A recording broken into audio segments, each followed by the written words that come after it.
On my opinion, one of the best, or maybe even the best way to counter disinformation is to talk with someone who is witness of the occasion. If we come back to the difference like within the battlefield in Ukraine and the battlefield in informational area, the main difference is that there is no front line. Impossible. Yes. But you have to resist.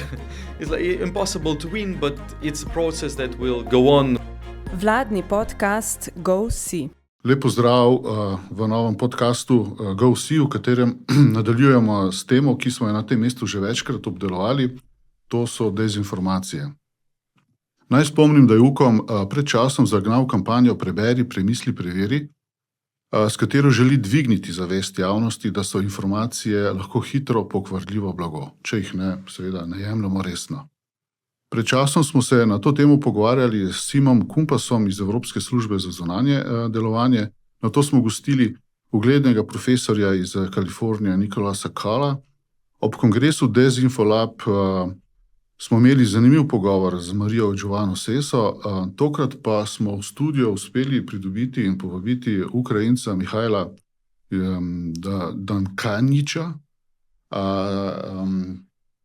Mykhailo, thank you for joining us. He is an expert for tackling, countering disinformation from Russia. And before we begin with that topic, Mykhailo, please introduce yourself. What is your background? Yeah, hi, hello, nice to see you, and thank you for inviting me here. So, before full-scale invasion of Russia to Ukraine, I used to work in two areas. The first area was media. I worked for, by that time, 7 years or something in a TV station of Zakarpattia regional TV company. So, and then there was a public TV. And I also worked as a project manager for different international projects. But in the year 2022, I am by myself, as many Ukrainians. I went to war and I spent there almost 2 years. You were on the front. Yes, I am a veteran. It's always hard to me even to say this because I cannot apply it to myself, because in my opinion, like, veteran is someone old from, Second World War and so on. But yeah, I can call myself also a veteran.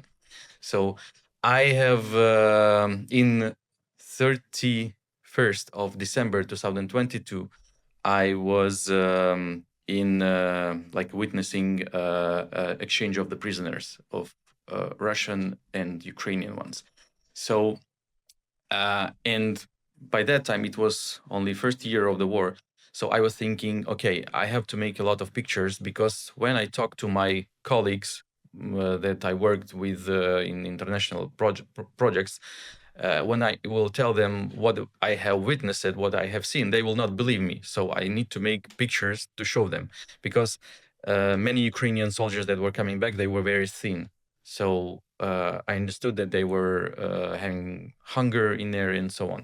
So, and I also talked to several of them, and one of them is actually now, he's written a book, and that's another story. But at that point, I understood that I want to do something to tell about their stories.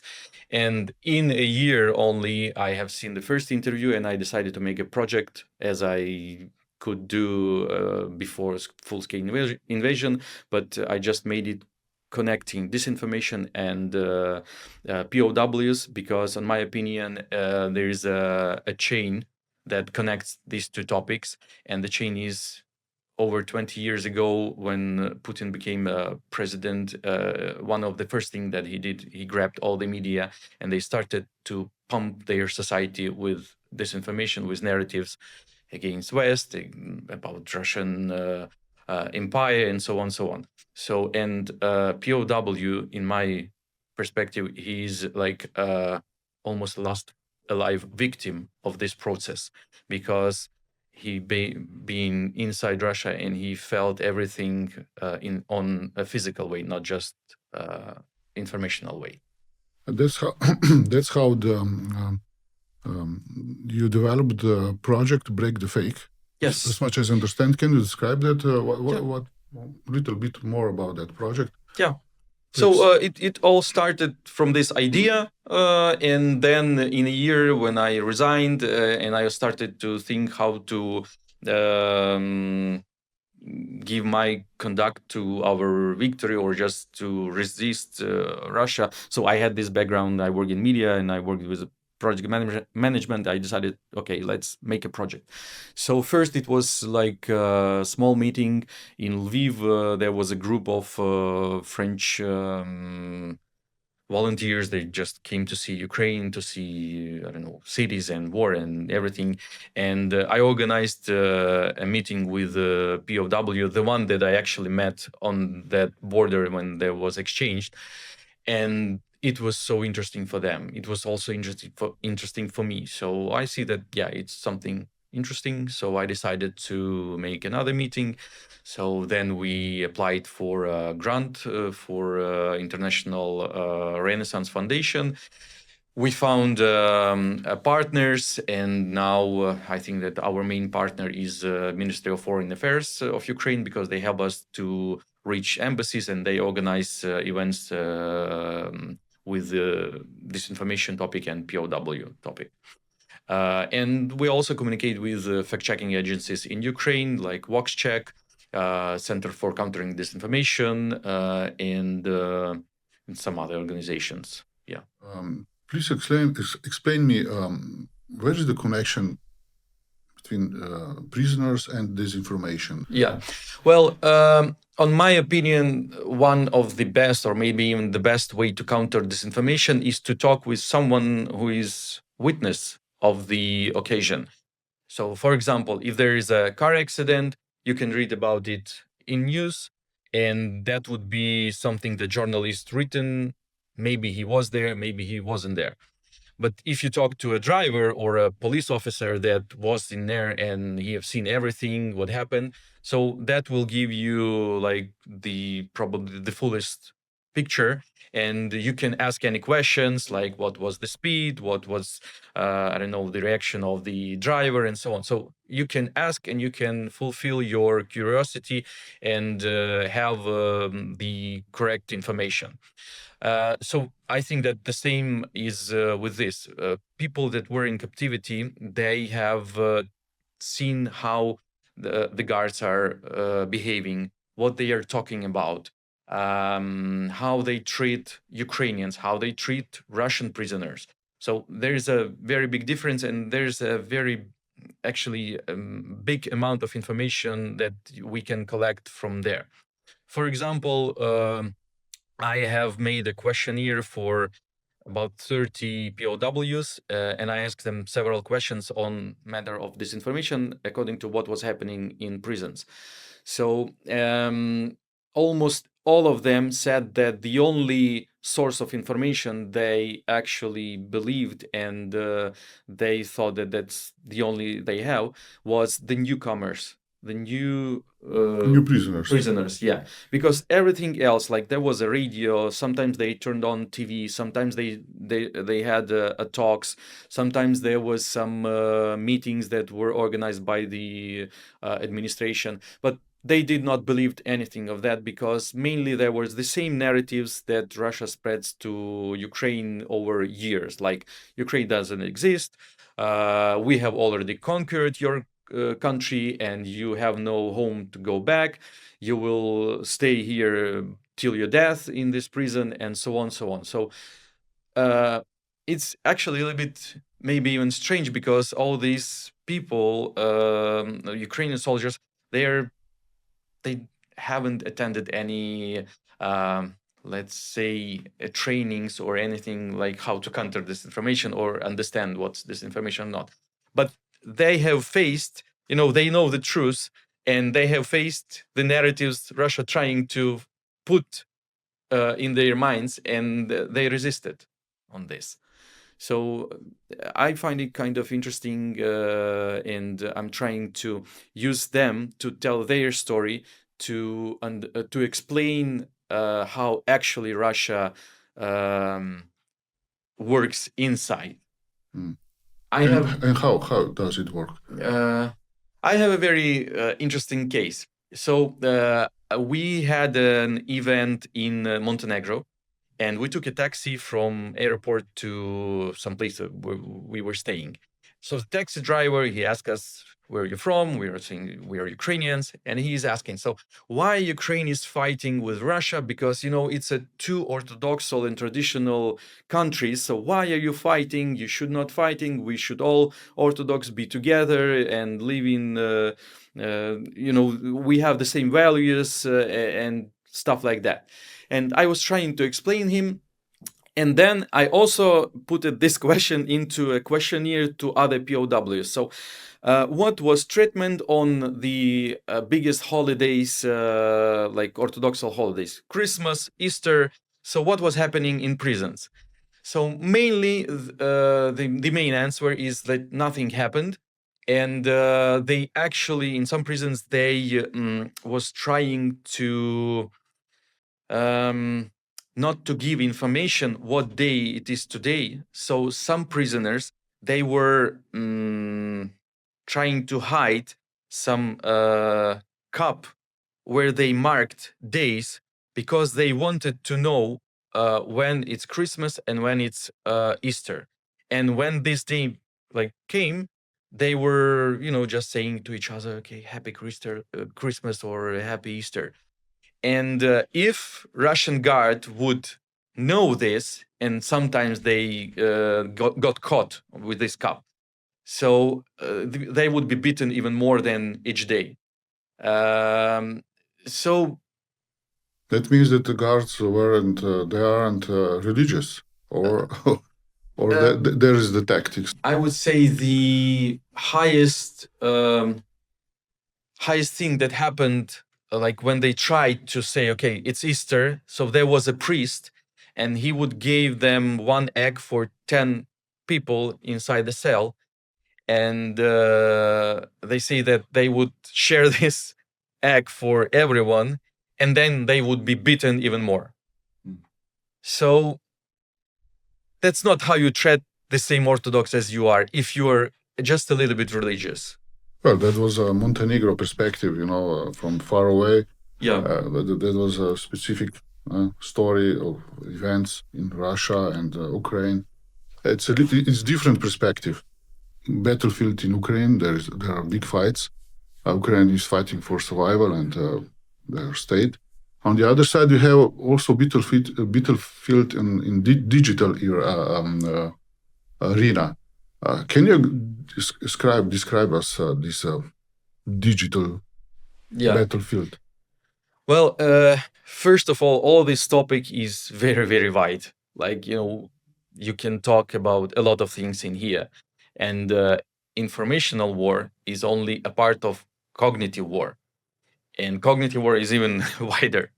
But if we come back to the difference, like within the battlefield in Ukraine and the battlefield in informational area, the main difference is that there is no front line.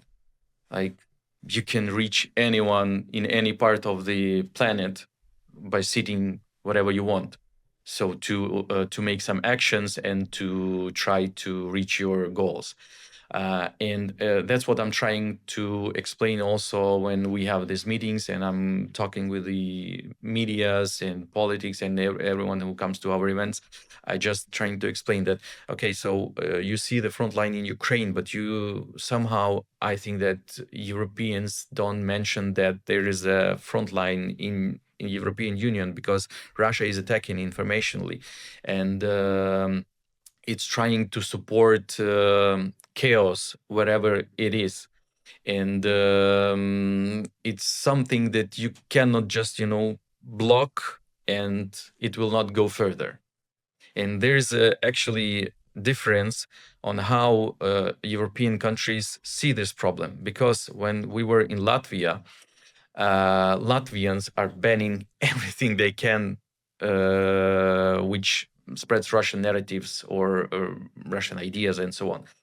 And on my opinion, it's because they are close, they have their border, and they know what will happen if they will do nothing with this. And for example, in Spain or even in France, it's a little bit different because, Russia is far away. Yeah, so it cannot reach us. Yes, it can reach you, but it reaches you by the informational warfare. And how about the Western Balkans? Do you have any experience, introspective in that? Because there are, there is Serbia, Montenegro, as you mentioned. There are different states which historically they were connected with this, big Slavic idea, and Russia was a big brother, and so on, so on.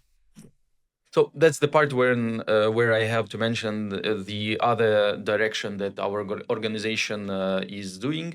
We are monitoring media sphere of European countries, and by now it's 12 countries that we monitored. The newest that we did actually Slovenia and Austria.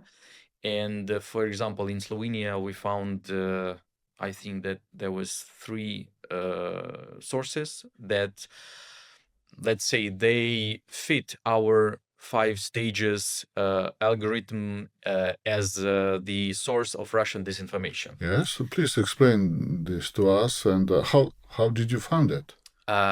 Well, we have a small group of volunteers, among them IT and media persons, and what they do, because I'm not a technician, I'm more like a spokesman, but what they do is they use web tools to search the key phrases in the media sphere.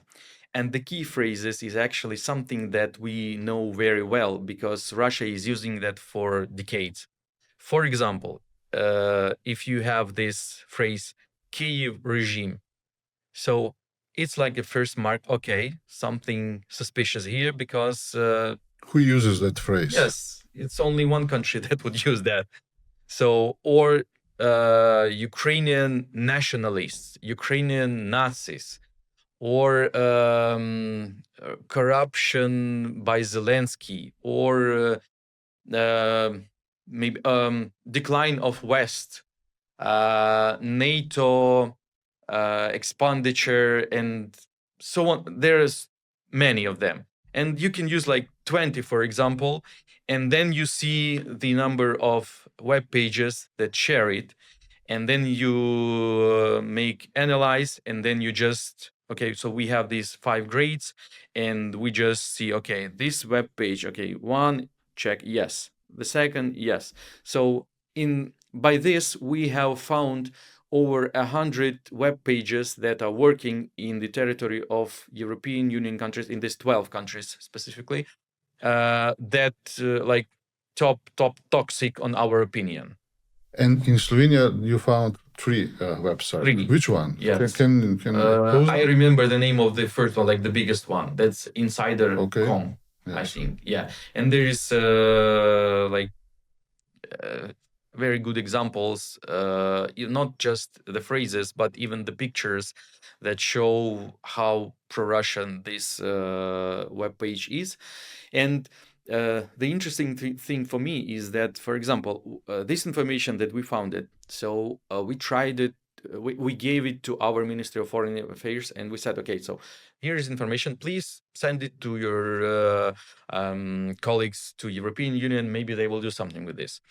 And then at the beginning of this year, our security service, they contacted us because they have seen our events, and we proposed them also, okay, we can give you this information, do something with this. So we gave this analysis to them, and what they did, they told us that they sent it to some services in European countries, but they also blocked these sources on the territory of Ukraine. So, and for me, it's a little bit funny because, some pages are blocked in Ukraine, but they actually pages that work in European Union and then influence European Union citizens. So why you're not blocking that? That is a question. And I usually used to say... We are not in the war with Russia. You're not in a hot war with Russia, but you are in the informational war with Russia. Whatever you like it, don't like it, believe it or not believe it, well, it is a fact. Like, you can count this. If there is 100 of web pages that shares Russian narratives, and that's not just, narratives that, okay, Ukraine is bad and Russia is good. That's also narratives that West is bad, NATO is bad, and you are all bad. So in prisons, several narratives that being heard, and I think that very strong narratives like Europe is a gay Europe. Okay, Ukrainian, you wanted. Why did you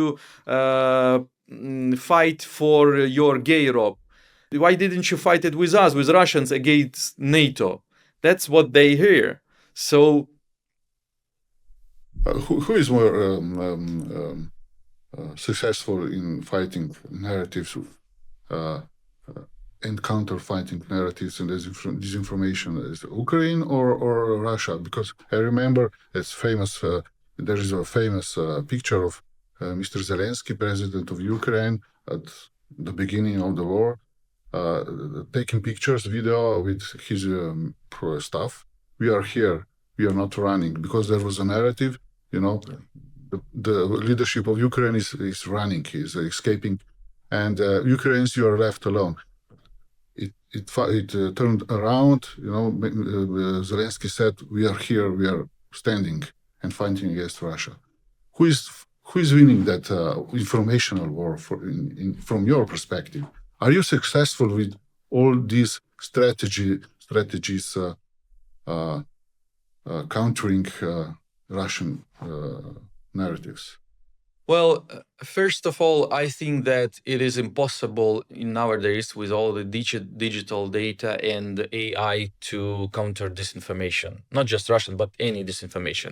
It will be produced, I think that more and more in the future. That's an interesting question. How to counter, how to win in that war?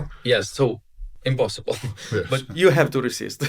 It's like impossible to win, but it's a process that will go on with every one of us.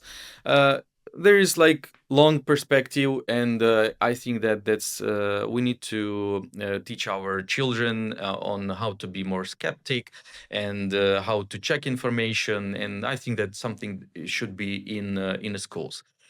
If we talk about short terms, then yeah, I think that good idea to block the toxic sources, because it will take more time and resources for Russians to grow new ones and so on. So it's it's a process. And if we talk about who is winning, Russia or Ukraine, well, Russia's strategy now, they are closing their media sphere. I think that they are trying to reach the level of North Korea, something like that, because like the latest news I've seen on public, that they are closing and shutting down even Telegram, who is theirs, and also WhatsApp. So they want everyone to use their Connect something. Max, I think it's called Max. It's a messenger, that like government messenger. So they want everyone in Russia use that messenger, and they don't want everyone use something else, because they want to control everything, like in China, like you cannot. That's similar like during the Cold War. There was a big wall, iron curtain, and there was complete difference. Yes, but there was no internet on that period, and now there is, and I'm pretty sure that a lot of Russians, they do understand everything what is going on, and they are using VPNs to see the news and so on. They do understand what is happening. It's just they are afraid to do something to deal with this big company of FSB or MON or whatever, like special forces in Russia. So, but they are trying to tighten it up and to close it as much as possible. In Ukraine, we don't do that because we have open society, and if you would do something like that, we would have another revolution probably. Everyone is like, we are fighting for our freedom, and that's started in 2014, even 2004, then 2014. Like Ukrainians are very freedom lovers, and I cannot imagine that something like that would happen in our country. But yeah, if there is a big source of Russian spreading disinformation or propaganda, yeah, it's blocking, and everyone is okay with that. But you can follow what's going on in media sphere in Russia. Do you have still access? Well, yes. There is a big amount of war bloggers, and I don't think that any of them is like a free person or a freelancer.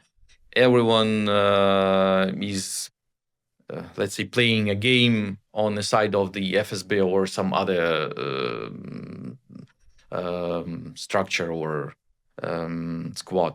I'm doing that more for myself, just to understand what is happening there. And what I'm witnessing for the last several months is that they started to talk about the heavy losses that Russia has. So I think that the amount is so big that they cannot hide it and not to talk about it, because no one will believe these bloggers, because how can you say that everything is well if I have like 10 friends that were killed in Ukraine, for example. So, and the second thing is that they started to talk about is a very big problems in economy. So sometimes it's like, oh, we have very big problems. This factory shut down, coal industry shut down, like everything is bad. So that's another thing that is big enough so they cannot say that nothing is happening. And this inspires a little bit. So maybe Mr. Putin will decide, okay, that's enough. Or maybe he will take it to the end of the Russia collapse or whatever. It's not just a war on the battleground in Ukraine and informational war. It's attritional war. We can see who will survive. Yeah, this heavy fight. Do you know how is the population of occupied territories in Ukraine? How they are treated, and what kind of propaganda or disinformation process, propaganda process they're put on? Are there any information about that? Well, it's complicated for Ukrainians on occupied territory to communicate with the Ukrainians like in the country that is not occupied, because they are afraid, because their phones can be checked and so on. So that's even small communication with the relatives can be a possibility to go to jail and kind of that. Actually, one of the things that I want to mention, that the POWs that I talked to, they say that there are many civilians in Russian prisons, and they are not because they made some crime. They were just probably in wrong place, wrong time. And they are staying there, and they don't know when they go out because they just don't know. And usually it's Russian speaking, and even there were cases when they love Russia and they admire Russia and they like what Putin does, but they are still in prison because they were in the wrong place in the wrong time. And if we talk disinformation that is spread on that territory, well, it's like common disinformation which is spread around the Russia. And the worst thing, on my opinion, is that they are trying to influence children. They arrange meetings with the veterans or soldiers of Russian army in the schools for children, and they're trying, to explain that Ukraine is very bad, the West is very bad, and Russia is very good. So they are growing society that would tolerate war and that would not like Ukraine and that would not like West and stuff like that. I think that's the worst thing. How much funding does Russia allocate to disinformation or information warfare?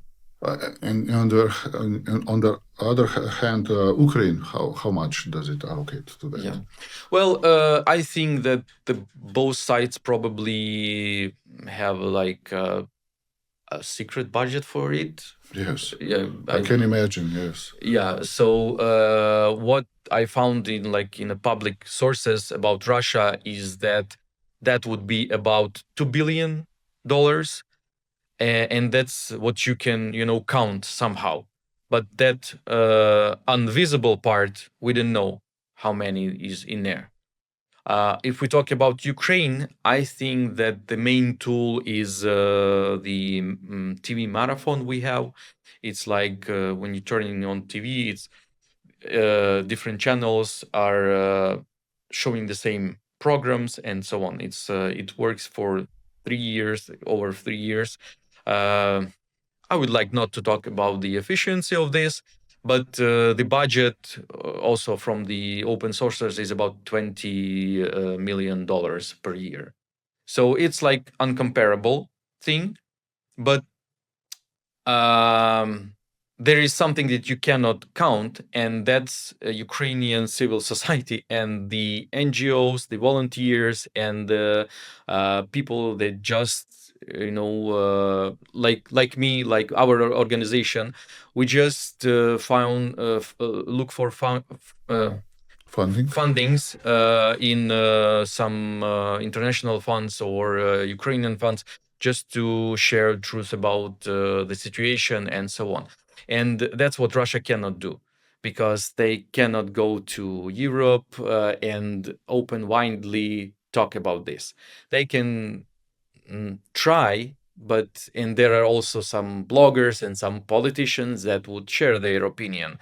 But luckily, it's, everyone is looking on this a little bit more suspicious than you meet some regular Ukrainian that would tell you, okay, so we have this. A year ago, I attended a lecture of fact-checking activists in Ukraine, and there was described the strategy of a behave model. Each B is fragile, small, NGOs fact-checking, but when they find some really troubling stuff, information, they join forces. Is that a model you work on in Ukraine? I actually don't think that it's something that is being coordinated, because each organization has its own floor. It's like the same stage, but a little bit different. Even us. So I cannot say that we are a fact-checking agency as usual fact-checkers work. No, because I decided that we need to find our own path, which is similar but a little bit different. So that's why we monitor, we talk with the POWs, and making this combination, and that makes us exclusive. So the other ones also, they have their own projects which are also countering Russian disinformation. Some are monitoring also some Ukrainian medias. Some are monitoring Russian medias. Some monitoring European medias. Almost everyone is doing debunking. So when there's a fake news and everyone is okay writing, yeah, that's a fake news because that. So, and generally, if you combine all this, so we have diversification of the organizations and volunteers that would move towards one purpose. But as I said, you cannot win all the disinformation in the world, whatever you do, because there is like homemade disinformation that causes no troubles, but there is.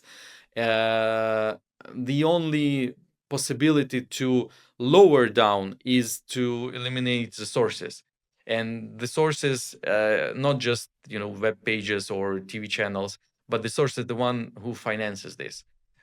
I think that if one day Russia would vanish, our media space would be way more cleaner as it is now, way more. On the other side, do you have an understanding how Russia is organized in that field, on media, or is the information warfare is centralized? It's government-led, or FSB you mentioned. Do you have that understanding? Well, I was at one like a conference when there was a panel discussion also on this issue, and it's a very big combination of different stuff. I think a year or 2 years ago, there was information. I don't want to spread this information, so I don't remember the name of the organization that published that. But the message was that there is agency of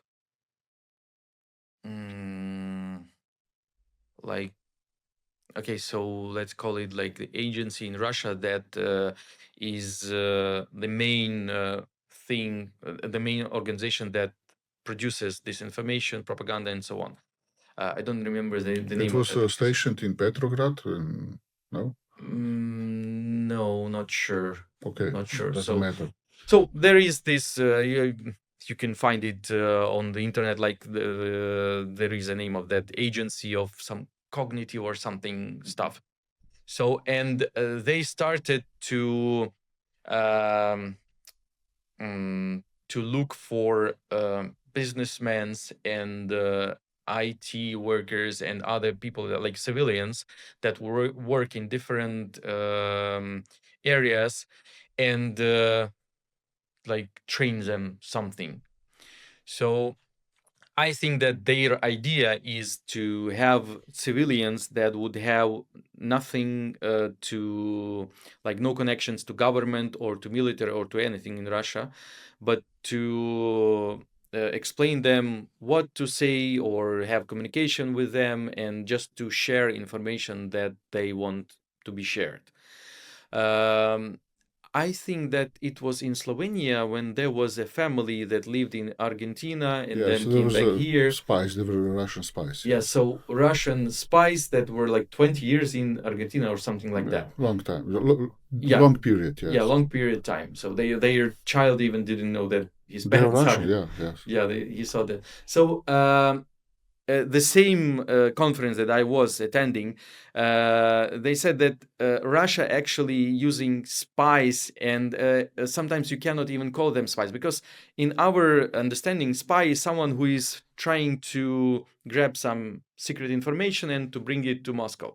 But that's not just what they do. Sometimes they use them for only to spread information, because for example, you are having a restaurant, yeah, and you have a lot of friends that are coming to your restaurant, and you don't need to put a sign "I love Russia" on your restaurant, but you can talk to them and say, we have to, destroy this Ukraine because there's nothing. It's like it's not a real country, and Russia should prevail and become greater, and then everything will be all right. And if we're talking like a friends, it's as a perception than you see it in the news and so on. It's maybe more effective. Of course it is. Of course it is, because if you know someone, you trust this person usually, and he would not say to you that Putin is good and something like strict things or hard things about this. It would be like a little bit this, a little bit that. There is no truth in this world, and people are buying this. Interesting, Mykhailo. Our time is up, so thank you for your lecture, for your interesting introspective in Ukraine reality and informational warfare. Hvala tudi vam, dragi gledalci in poslušalci. Tokrat je bil z vami Zoran Potič in lep pozdrav. Thank you so much for inviting me, and please be skeptic for everything.